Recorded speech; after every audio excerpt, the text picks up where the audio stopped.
무릎이 아프기 시작하면 많은 분들이 나이 탓이라고 생각합니다. 계단을 오를 때 불편하고 내려갈 때 더 조심하게 되고 앉았다 일어설 때 무릎이 굳은 것처럼 느껴져도 그냥 세월이 흘러서 그런가 보다 하고 넘기기 쉽습니다. 하지만 무릎은 그렇게 단순하게 아파지지 않습니다. 처음에는 가벼운 뻣뻣함으로 시작하지만 시간이 지나면 움직임이 줄고 움직임이 줄면 근육이 약해지고 근육이 약해지면 관절에 실리는 부담이 더 커지면서 통증은 점점 더 깊어집니다. 그래서 중요한 것은 아플 때 참는 것이 아니라 무릎이 보내는 작은 신호를 빨리 알아차리고 생활의 방향을 바꾸는 일입니다. 특히 아침에 일어났을 때 무릎이 잘 펴지지 않거나 걸음을 몇 걸음 떼고 나서야 움직임이 부드러워지거나 계단을 내려갈 때 난간을 먼저 찾게 된다면 이미 관절 주변 환경이 예전 같지 않다는 뜻일 수 있습니다. 여기서 말하는 관절 문제는 단순히 연골 하나만의 문제가 아닙니다. 관절은 뼈와 연골과 인대와 근육, 그리고 윤활 작용을 돕는 여러 환경이 함께 움직여야 편안합니다. 그런데 나이가 들수록 몸 안의 수분 균형이 달라지고 근육량이 줄고 염증에 예민해지고 식습관이 흐트러지면 관절은 점점 뻣뻣하고 무겁게 변합니다. 그래서 무릎 건강은 한 가지 약이나 한 번의 마사지로 해결되는 일이 아니라 매일 반복되는 식사와 움직임과 수면이 함께 바뀌어야 좋아질 가능성이 커집니다. 많은 분들이 통증을 느끼면 가장 먼저 진통제나 파스를 떠올립니다. 물론 통증이 심할 때 이런 도움은 필요할 수 있습니다. 하지만 통증을 잠깐 덮는 것과 무릎이 버티기 쉬운 몸 상태를 만드는 일은 다릅니다. 무릎은 몸무게를 하루 종일 견디는 관절입니다. 걸을 때도 쓰이고 일어설 때도 쓰이고 방향을 바꿀 때도 쓰이고 앉고 서는 모든 순간에 계속 동원됩니다. 이렇게 자주 쓰는 관절일수록 그날그날의 부담을 어떻게 줄여주느냐가 중요합니다. 바로 이 지점에서 음식이 중요해집니다. 음식은 약처럼 바로 통증을 끊어주지는 않을 수 있지만 몸 안의 염증 반응과 수분 균형, 근육 회복, 혈액순환, 장의 상태까지 두루 건드리기 때문에 장기적으로 관절의 환경을 바꾸는 데 큰 역할을 합니다. 특히 아침 식사는 밤새 쉬고 있던 몸을 다시 움직이게 만드는 첫 신호이기 때문에 더 중요합니다. 밤 동안 몸은 오랜 시간 움직이지 않습니다. 관절도 쉬고 있는 것처럼 느껴지지만 사실은 순환이 느려지고 근육은 굳어있고 몸은 수분이 부족한 쪽으로 기울기 쉽습니다. 그래서 아침에 처음 움직일 때 무릎이 뻣뻣하고 잘 안 풀리는 느낌이 드는 것입니다. 이때 무엇을 먹느냐에 따라 오전의 움직임이 달라질 수 있습니다. 너무 달거나 기름진 음식으로 시작하면 몸은 더 무거워지고 짠 음식만 많으면 붓기가 심해질 수 있고 아예 굶으면 관절 주변 근육도 힘을 못 받습니다. 반대로 몸을 따뜻하게 하고 염증 부담을 덜어주고 부드럽게 움직일 수 있게 돕는 식사를 하면 아침의 첫걸음이 조금씩 달라질 수 있습니다. 여기서 부담 없이 실천하기 좋은 것이 따뜻한 국 한 그릇입니다. 그 중에서도 된장국은 많은 분들이 익숙하게 먹고 있고 아침 식탁에 올리기 쉬운 음식입니다. 된장은 발효식품이라 맛이 부드럽고 속을 편안하게 해주는 느낌이 있으며 여러 재료를 함께 넣어 먹기 좋아서 식탁에서 활용하기 좋습니다. 중요한 것은 된장국 자체보다 그 안에 무엇을 어떻게 넣느냐입니다. 평범한 국으로 먹는 것과 몸을 생각해서 재료를 더하는 것은 분명 차이가 있습니다. 무릎이 불편한 분들의 식사는 거창할 필요가 없습니다. 비싼 보충제를 여러 개 챙기지 않아도 됩니다. 오히려 오래 이어갈 수 있는 방식이 중요합니다. 매일 한 번 꾸준히 먹을 수 있고 장을 보러 가도 쉽게 구할 수 있고 가족과 함께 먹어도 부담이 적은 방식이어야 오래 갑니다.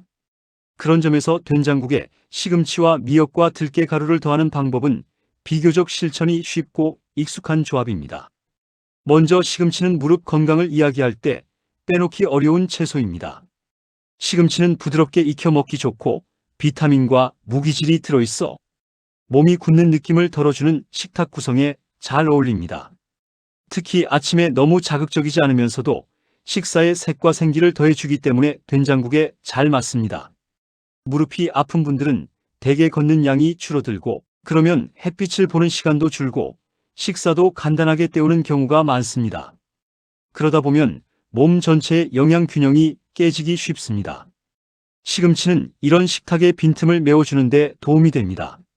다만 오래 끓여 흐물흐물해질 때까지 익히기보다 국이 거의 완성될 무렵 짧게 넣어 숨만 죽이는 쪽이 더 깔끔하고 먹기 편합니다. 많이 넣는다고 좋은 것이 아니라 한 줌 정도면 충분합니다. 다음은 미역입니다. 미역은 부드럽고 소화 부담이 적으면서도 따뜻한 국물과 잘 어울립니다. 무릎이 불편한 분들은 관절만 문제가 아니라 다리 전체가 무겁고 붓는 느낌을 함께 호소하는 경우가 많습니다. 오래 앉아 있다가 일어나면 뻣뻣하고 오후가 되면 다리가 더 피곤해지고 잠자리 들기 전에는 무릎 주변이 욱신거린다고 느끼기도 합니다. 이럴 때 국물에 들어간 미역은 식사를 한층 부드럽게 만들고 아침에 속을 깨우는데도 잘 맞습니다. 미역은 먼저 국물에 넣어 충분히 부드러워지게 하고 너무 많은 양보다는 적당히 넣어 국물 맛이 과하지 않게 하는 것이 좋습니다. 미역이 부담스럽다면 다시마를 활용해도 괜찮습니다. 다시마는 국물 맛을 깊게 해주고 다른 재료들과도 잘 어울려 된장국을 더 편하게 먹을 수 있게 도와줍니다. 마지막으로 들깨가루입니다. 들깨가루는 이 조합에서 맛과 질감을 바꾸는 핵심 역할을 합니다. 따뜻한 국물에 들깨가루가 더해지면 훨씬 부드럽고 고소한 맛이 살아나고 식사 자체가 한결 든든해집니다. 무릎 통증이 있는 분들은 식사량이 줄었다가 한꺼번에 몰아서 먹는 경우가 있는데 아침에 들깨가루가 들어간 국 한 그릇은 과식하지 않으면서도 포만감을 만드는 데 도움이 됩니다. 다만 들깨가루는 끓이는 과정에서 오래 가열하기보다 불을 줄이거나 거의 마무리 단계에서 넣는 편이 풍미를 살리기 좋습니다. 한 숟갈 정도면 충분하고 너무 많이 넣으면 느끼하거나 속이 불편할 수 있으니 적당함이 중요합니다. 이렇게 시금치와 미역과 들깨가루를 더한 된장국은 특별한 치료식이 아니라 아침에 무릎이 굽고 몸이 무거운 분들이 부담 없이 시작할 수 있는 생활 식사에 가깝습니다. 핵심은 대단한 기적을 기대하는 것이 아니라 몸이 덜 붓고 덜 굽고 덜 무거운 방향으로 매일 조금씩 밀어주는 것입니다. 무릎 건강은 어느 날 갑자기 좋아지는 일이 아니라 나빠지는 속도를 늦추고 움직일 수 있는 시간을 늘려가는 과정에 가깝습니다. 그래서 식사는 한 번에 강한 자극을 주는 방식보다 편안하게 오래 이어지는 방식이 더 현실적입니다. 여기서 꼭 함께 기억해야 할 것이 있습니다. 아무리 좋은 음식을 먹어도 움직이지 않으면 무릎은 쉽게 굳습니다. 반대로 무리하게 많이 걸으면 오히려 더 아플 수 있습니다. 그래서 필요한 것은 과한 운동이 아니라 부드러운 움직임입니다. 아침 식사 후 바로 오래 걷는 것이 아니라 집 안에서라도 천천히 몸을 풀어주는 것이 좋습니다. 발목을 돌리고 의자에 앉아 무릎을 천천히 펴고 벽이나 식탁을 짚고 종아리와 허벅지를 부드럽게 움직이는 것만으로도 관절은 반응합니다. 몸은 먹은 것을 움직임과 함께 써야 순환이 살아납니다. 아침 식사 뒤 잠깐의 가벼운 걷기나 집안일도 도움이 될 수 있습니다. 무릎이 아프다고 해서 하루 종일 앉아만 있으면 오히려 더 뻣뻣해지고 겁이 나서 움직임을 피할수록 근육은 더 약해집니다. 특히 허벅지 앞쪽 근육이 약해지면 무릎은 직접 부담을 더 크게 받습니다. 그래서 무릎 건강은 무릎만 볼 것이 아니라 허벅지와 엉덩이, 종아리까지 함께 봐야 합니다. 식사와 함께 가벼운 움직임을 붙여야 하는 이유가 여기에 있습니다. 또 한 가지 놓치기 쉬운 것이 체중입니다. 무릎은 체중의 영향을 많이 받습니다.